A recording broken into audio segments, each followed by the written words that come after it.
পৃথিবীতে তো আমরা অনেক ভালোবাসা দেখতে পাই, কিন্তু কখনো কখনো সেই ভালোবাসাটা আমাদের জন্য হয়তো সত্যি হয়, কখনো বা মিথ্যে। তাই আজকে এমন একটা গল্প শোনাবো যেটা আপনার হৃদয়কে একদম একটু শান্ত অনুভব করাবে। এই শুরুতেই আমরা দেখতে পাই আন নামক একটা মেয়েকে। মেয়েটিকে দেখতে পাই একটা জুনিয়র আর্কিটেকচার হিসেবে, যার কাজ হচ্ছে বিল্ডিংয়ের ডিজাইন তৈরি করা। আন আমাদের সবাইকে বলে যে কথায় আছে, প্রত্যেকটা মানুষের প্রতিদিন এমন দুটো কাজ করা উচিত যা সে মোটেও পছন্দ করে না। কিন্তু আমার প্রত্যেকটা দিন এমন কাজগুলো করতে হয় যেটা আমার একদমই ভালো লাগে না। আমার দিনগুলো কাটে আনলিমিটেড কাজ এবং অসংখ্য কাপ নুডলস খাওয়ার মাধ্যমে। আমি চাই আমার জীবনে যেন অলৌকিক কিছু একটা ঘটতে, যাতে করে আমার জীবনটা একটু ভালোভাবে কাটাতে পারি। আসলে আন তার জীবনে বিরক্ত হয়ে গিয়েছিল, যার কারণে সে মন থেকে চায় তার জীবনটা যেন পরিবর্তন হয়ে যায়। আন খুবই পরিশ্রমী একটা মেয়ে। সে প্রত্যেক দিন সময় মতো তার অফিসে চলে আসতো। আন তার সিনিয়র স্যার মিনকে খুবই পছন্দ করত, কিন্তু সে তার ফিলিংস কখনোই তাকে বলতে পারেনি। তাছাড়া আন সবসময় চাইতো তার বিল্ডিংয়ের ডিজাইনগুলো হবে ক্রিয়েটিভ, একদম নতুন ধরনের। একদিন তার ক্লায়েন্টকে তার এক ডিজাইন তৈরি করে দেখায়, তবে তার ক্লায়েন্ট যেরকমটা চেয়েছিল ডিজাইনটা তার চেয়ে একটু আলাদাভাবে তৈরি করা হয়েছে, যেটা ক্লায়েন্টের একদমই পছন্দ হয়নি। তাই সে একদম রেগে যায় এবং আনকে অনেকগুলো কথা শোনায়। এজন্য আনের প্রচণ্ড মন খারাপ হয়ে যায়, যা দেখে মিন বলে, মন খারাপ করার কিছু নেই, কারণ প্রথম প্রথম আমিও তোমার মতনই ছিলাম। পরিশ্রম চালিয়ে যাও, ধীরে ধীরে তুমিও একদিন সবার মতো পারফেক্ট হয়ে উঠবে। এই কথাগুলো শুনে আন বেশ খুশি হয়। অপরদিকে গল্পের মেন ক্যারেক্টার গাওকে দেখানো হয়, যে কিনা মিউজিকের ওপর গ্র্যাজুয়েশন করতে জার্মানিতে এসেছিল। প্রথম অবস্থায় সে খুবই আর্থিক অবস্থায় ভুগছিল, এমনকি তার থাকার মতো কোনো জায়গা ছিল না। তখন তার একটা ছোটবেলার বন্ধু তাকে আশ্রয় দেয়। তাদের দুজনকে স্বপ্ন দেখায়, আর একটাই জিনিস তারা মনে করে যে জার্মানির একদম নামি দামি পিয়ানিস্ট হবে। তাদের স্বপ্ন গ্র্যাজুয়েশন কমপ্লিট করার পর তারা দুজন এই শহরের সব থেকে বড় পিয়ানিস্ট হবে, আর তাদের স্বপ্নটা পূরণ করার চেষ্টায়। হঠাৎ তাদের দুজনের গ্র্যাজুয়েশন কমপ্লিট হওয়ার পরই দেখা যায় যে তার বন্ধু এক দুর্ঘটনায় কোমায় চলে যায়। তাই গাও সম্পূর্ণ ভেঙে পড়ে। তাই সব সময় তার বন্ধুর কাছে বসে থাকত, কিন্তু জীবিকা নির্বাহের জন্য তাকে তো কিছু একটা কাজ করতে হবে। তাই একজন নামি দামি পিয়ানিস্ট হওয়ার স্বপ্ন দেখা ছেলেটি এখন পিয়ানো ঠিক করা বা টিউনিং করার কাজ করে। আর গাও পাশাপাশি পিয়ানিস্ট হওয়ার জন্য বিভিন্ন জায়গায় ইন্টারভিউ দেয়, কিন্তু কোথাও চান্স পাচ্ছিল না। সব কিছু মিলিয়ে গাও খুব একটা খারাপ সময়ের মধ্যে দিয়ে যাচ্ছিল। এজন্য গাও চাইছিল তার জীবনে যেন অদ্ভুত কিছু একটা ঘটাতে, আর এটাও চায় সে মন থেকে যে তার বন্ধু যেন সুস্থ হয়ে ওঠে, তার জীবনটা যেন স্বাচ্ছন্দ্য করে কাটে। এদিকে আন মিনকে একটু উপহার দিতে যাচ্ছিল, আর মিনকে তার মনের কথাগুলো বলবে বলে যখন এগোচ্ছিল, কিন্তু তার আগে অফিসের অন্য একজন মিনের জন্য উপহার নিয়ে আসে, যা দেখে আন মন খারাপ করে ফিরে যাচ্ছিল। কিন্তু ঠিক তখনই হঠাৎ করে সে পা পিছলে পড়ে যায়, আর তার মাথায় প্রচণ্ড আঘাত পায়। এবং তখনই অবিশ্বাস্যভাবে তার ব্রেন ও গাও এর ব্রেন একসঙ্গে জুড়ে যায়। প্রথমে তারা এই ব্যাপারটা বুঝে উঠতে পারছিল না। আন রাতের বেলা ঘুমোতে যায়। তখন জার্মানিতে সময় ছিল সকাল 10টা। গাও তখন পিয়ানো নিয়ে ব্যস্ত ছিল। তার পিয়ানোর শব্দে আন ঘুমোতে পারছিল না। আন বিশ্বাস করে কেউ হয়তো পিয়ানো বাজাচ্ছে, তাই চিৎকার করে থামতে বলে। কিন্তু গাও একটা গলার আওয়াজ শুনতে পায়, তাই এদিক সেদিকে খুঁজতে থাকে। অর্থাৎ তারা দুজনার কথাগুলো শুনতে পাচ্ছিল। আর শেষমেশ তারা মনে মনে ভাবে তাদের সাথে হয়তো কোনো আত্মা ভর করেছে। ঠিক তখনই একটা হাতুড়ি গাওয়ের পায়ের ওপর পড়ে যায়। কিন্তু অদ্ভুত ব্যাপার হলো, সেই ব্যথা দুজনেরই অনুভব হচ্ছিল। এমনকি আনের পায়ে ব্যান্ডেজ পর্যন্ত করতে হয়। দেখা যায় একজন কান্না করলে দুজনের চোখে জল চলে আসে, আবার একজন ড্রিঙ্কস করলে আর একজন মাতাল হয়ে যায়। পুলিশ সন্দেহ করে যখন আনকে দাঁড় করায়, কিন্তু পরীক্ষা করে দেখে যে মেশিনে কোনো অ্যালকোহলের চিহ্ন দেখতে পাওয়া যায় না। এতে পুলিশও কনফিউশনে পড়ে যায়। আর এটা দেখে আনও ভাবে যে তার সঙ্গে কি হচ্ছে আর কেন হচ্ছে। তাই এটা ভেবে সেও ভাবতে থাকে। আর এমনভাবে দুজনের ব্রেন ওয়েভটা কানেক্ট হয়ে গিয়েছে যে এখন তারা কিছু করতে পারবে না। তাই এখন এই বিষয়ে আন যখন ডাক্তারের কাছে কথা বলতে যায়, তখন ডাক্তারবাবু এ বিষয়ে বলে যে তোমাদের ব্রেন ওয়েভ এখন দুজনের সঙ্গে কানেক্ট হয়ে গিয়েছে। এর কারণে একজন আর একজনের সমস্ত কথাবার্তা শুনতে পাবে এবং একে অপরের অনুভূতিগুলো সম্পূর্ণভাবে অনুভব করতে পারবে। তাই ডাক্তার বলে যে এখন তাদের একটাই চিকিৎসা, তাদের দুজনকের মধ্যে যে কোনো একজনকে মারা যেতে হবে এবং তাদের দুজনকের মধ্যে যে কোনো একজনের মাথায় সজোরে আঘাত পেতে হবে। এই দুটোর মধ্যে যে কোনো একটা করতে হবে।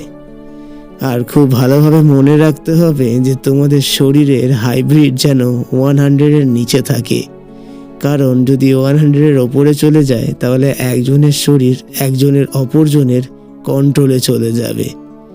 ডাক্তার এই সমস্ত কথা বলে আর এই সমস্ত কথাগুলো গাও ভালোভাবে শুনতে পায়। এদিকে আন চাইছিল যে যত সম্ভব গাওয়ের সঙ্গে সংযোগ বিচ্ছিন্ন করতে, তাই কেউ গাওয়ের মাথায় আঘাত করতে চাইছিল না। কিন্তু এদিকে আন গাওকে বলে যে তার নিজের মাথায় আঘাত করতে, কিন্তু তখন গাও তার কথা শুনে বুঝতে পারে আর উত্তর দেয় যে তুমি পাগল নাকি। আনকে বলে ওঠে যে তুমি পাগল নাকি, তোমার জন্য আমি মরতে যাব কেন। এখানে তারা কেউই নিজের মাথায় সজোরে আঘাত করতে রাজি হয় না। আর এদিকে রাজি হবেই বা কেন?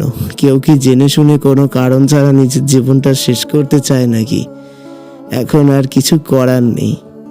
তাই দুজনে ডিসাইড করে যে তারা দুজনের মধ্যে কিছু নিয়ম কানুন রাখবে আর সেই নিয়ম কানুনের মধ্যে দিয়েই চলবে।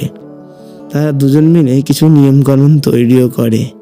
প্রথমত তারা একে অপরের সাথে কখনোই কথা বলবে না, এবং দ্বিতীয়ত তারা নিজেদেরকে আঘাত পাওয়া থেকে সবসময় সুরক্ষিত রাখার চেষ্টা করবে।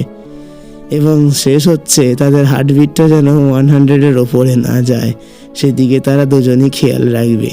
কিন্তু দেখা যায় জার্মানিতে প্রচণ্ড ঠান্ডা পড়েছে, যার ফলে গরমের মধ্যে আন কয়েকটা সোয়েটার পরে অফিসে চলে আসে। এদিকে গাও ঠান্ডাতে থাকার কারণে আনের কাছে প্রচণ্ড ঠান্ডা লাগছিল। তার অবস্থা দেখে অফিসের সবাই খুবই অবাক হয়ে যায়।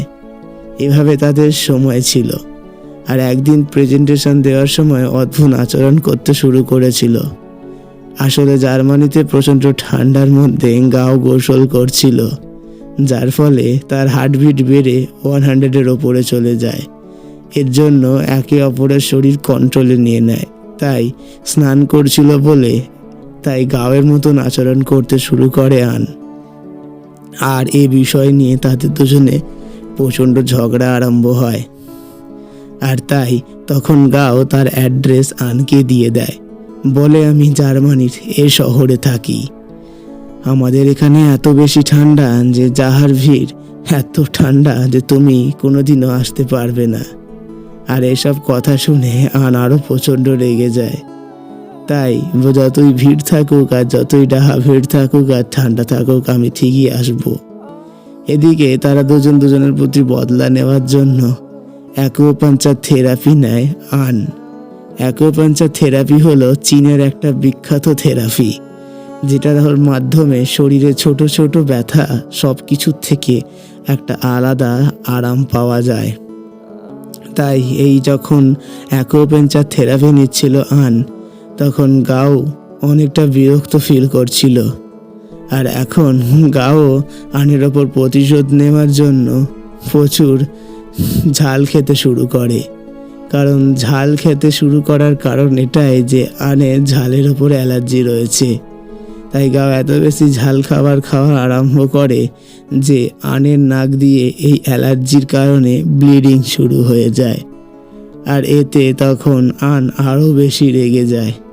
তাই আনও সারাদিন ধরে কফি খেতে থাকে। আর কফি খেতে থাকার ফলে গাওয়ের কোনোদিনও ঘুম আসে না। তারপর একদিন তারা দুজন মিলে ঝগড়া করতে করতেই হঠাৎ করে খুব বেশি রেগে যায়। আর রেগে যাওয়ার পরে যখন দেখা যায় যে আন একটা ডিজাইন বানিয়ে নিয়ে গেছিল তার বসের কাছে, তার বস সেই ডিজাইনটা দেখে প্রচুর রেগে যায়। আর আনের যেহেতু এই ডিজাইনটা বেশ পছন্দ করে বানিয়ে নিয়ে গেছিল, তাই তার বস বলে আনকে যে এরা ধরনের ডিজাইন থেকে বেশি প্রফিট করা সম্ভব নয়। আর এই ধরনের ডিজাইনগুলো আমি একদমই মোটেও পছন্দ করব না। এই বিষয়টা নিয়ে আনকে খুব ভালোভাবে এবং খুব বাজেভাবে অপমান করে। আর তাকে বলে যে এমনটা করলে তাকে জব থেকে বাইরে বের করে দেওয়া হবে। এই ব্যবহারে আন অনেকটা বেশি কষ্ট পায় এবং তার জন্য সে ড্রিঙ্কস করার জন্য তার বান্ধবীকে নিয়ে চলে আসে।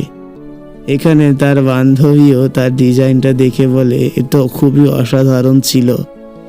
তখন এই সব কথাগুলো গাও শুনতে পায় এবং বলে যে আমি এখনো পর্যন্ত স্ট্রাগল করে যাচ্ছি, কখনো জব নিয়ে আবার কখনো বাড়ি ভাড়া নিয়ে আমাকে ধীরে ধীরে শেষ হয়ে যেতে হচ্ছে।